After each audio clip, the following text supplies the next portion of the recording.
घर परिवार की चिंता से आप भी हैं परेशान, तो सुन लीजिए ये बात, दे रातों रात मिट जाएगी आपकी सभी चिंताएं। तो महाराज जी क्या बताते हैं ये जानते हैं। आप में से ऐसे कितने लोग हैं, हम सबसे सवाल कर रहे हैं, बताइए आपके पास कितना पावर है, आप क्या कर सकते हैं? क्या आप दिन को रात बना सकते हैं?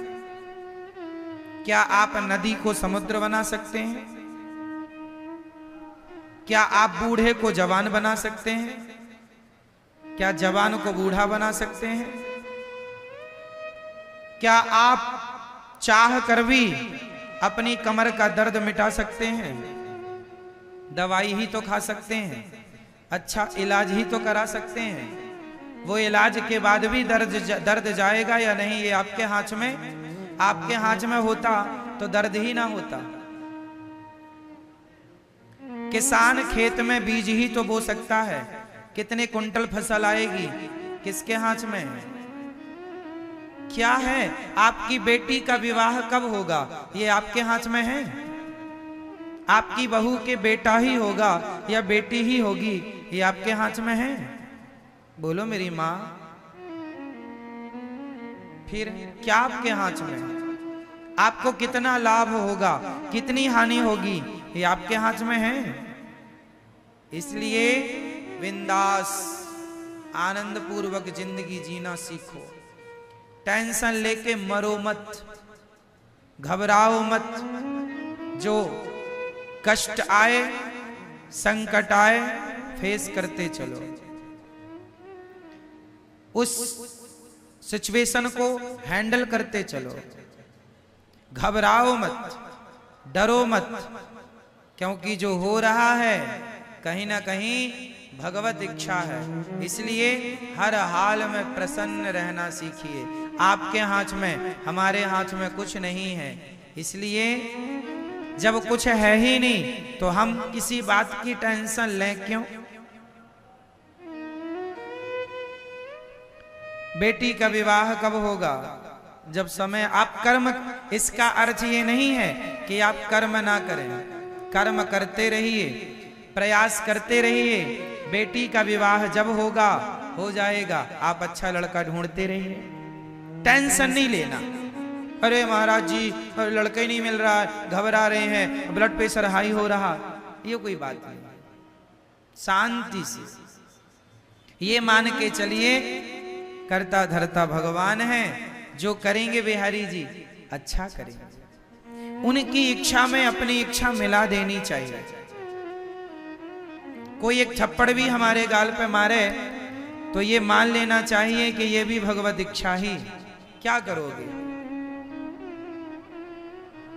भगवान की मर्जी के बिना कुछ नहीं होता। पत्ता भी हिल रहा है तो भगवान की इच्छा से हिल रहा है, ये समझिएगा। अब आप फिर सवाल करेंगे कि फिर जो लोग चोरी करता है तो क्या वो भी भगवान की इच्छा है? हाँ, वो भी भगवान की इच्छा है, क्योंकि जब वो चोरी करेगा पकड़ा जाएगा तो उसको दंड मिलेगा। दंड क्यों मिलेगा? क्योंकि उसके कर्मों के अनुसार उसके भाग्य में दंड का विधान था, तो वो वैसी जैसी होनी होगी वैसी करेगा। भगवान बुद्धि मति गति वैसी बना देते हैं, जो होना होता है तो मति गति भगवान वैसा ही। हम और आपको सोच भी नहीं, हम और आप जो सोचते हैं वह भी कंट्रोल भगवान के हाथ में होता है।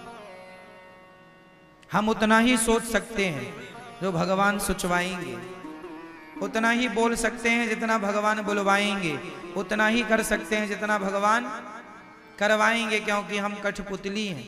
सब ही नचावत राम गोसाई।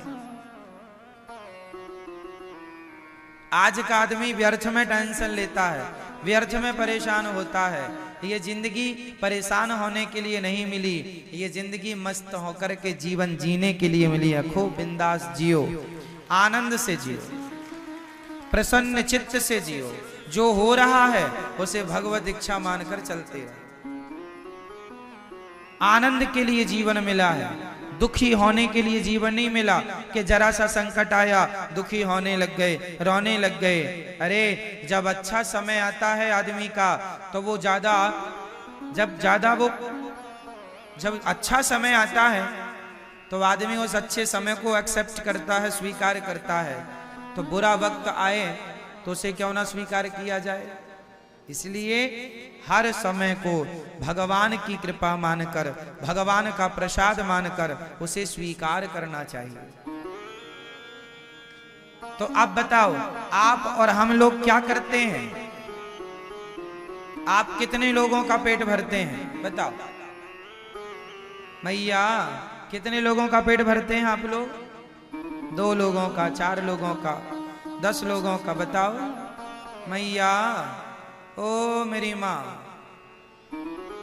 आप कितने लोगों का पेट भरती हो मैया? आपसे पूछ रहे हैं जो थोड़ी देर पहले आपने जम्हाई ली है। बताओ है? कितने लोगों का पेट भरते हैं आप? 10 लोगों का? आप बताओ कितने लोगों का पालन करते हो आप लोग? दादाजी आप कितने लोगों का पालन करते हो? हम और आप कितने लोगों का पालन करते हैं? मैया बोलो मेरी माँ। किसी का भी नहीं। सबके पालनहार कौन है? भगवान। इससे क्या सिद्ध हुआ? हम जन्म क्यों लिए हैं? हम भगवान को प्राप्त करने के लिए, अच्छे काम करने के लिए, अच्छे विचारों को प्रकट करने के लिए, अच्छे रास्ते पर चलने के लिए हमारा जन्म हुआ है। पर हम लोग बुरे रास्ते पर चलते हैं, बुरे काम करते हैं। अच्छे काम करो, अच्छे रास्ते पर चलो और आनंद से जीवन जीते रहो, जीते रहो, जीते रहो, जीते रहो। ये ना सोचा जाए कि हम तुम्हें पाल रहे हैं, हम तुम्हें खिला रहे हैं। कोई किसी को नहीं खिलाता। हर व्यक्ति अपने भाग्य का दाना पीना, खाना पीना खाता। एक राजा था। एक राजा ने एक मक्के का दाना लिया, मक्के का एक दाना लिया और दाना लेकर के अपने गुरुजी से बोला। राजा सिंहासन पर बैठ के भरी सभा में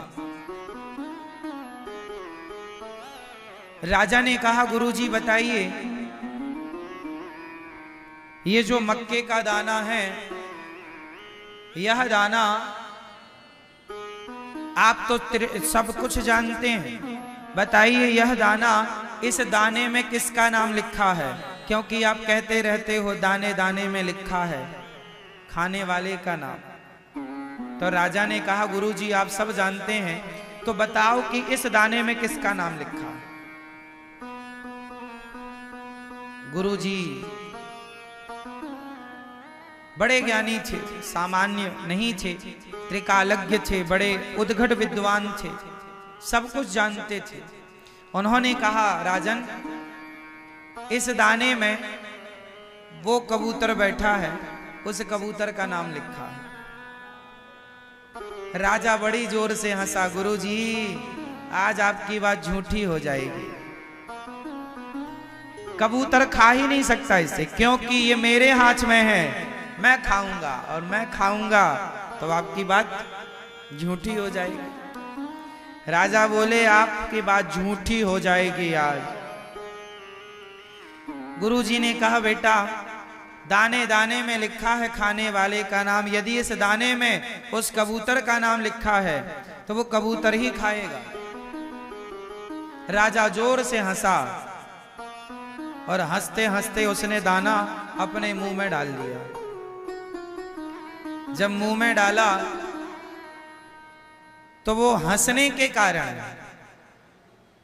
वो दाना जाकर के उसके यहां गले में फंस गया। फंस जाता ना कई बार भोजन हम लोगों के यहां, फिर कई बार फिर जल्दी से पानी पीना पड़ता है खाने के तुरंत बाद, तब को लगता है कि हाँ अंदर गया नहीं, गले में रह जाता है। तो राजा हंसने के कारण वो दाना खा लिया और गले में फंस गया। अब फंस गया, वो चिल्लाने लगा, ये वो चिल्लाने लगा। तब क्या हुआ, अचानक उसे छींक आई।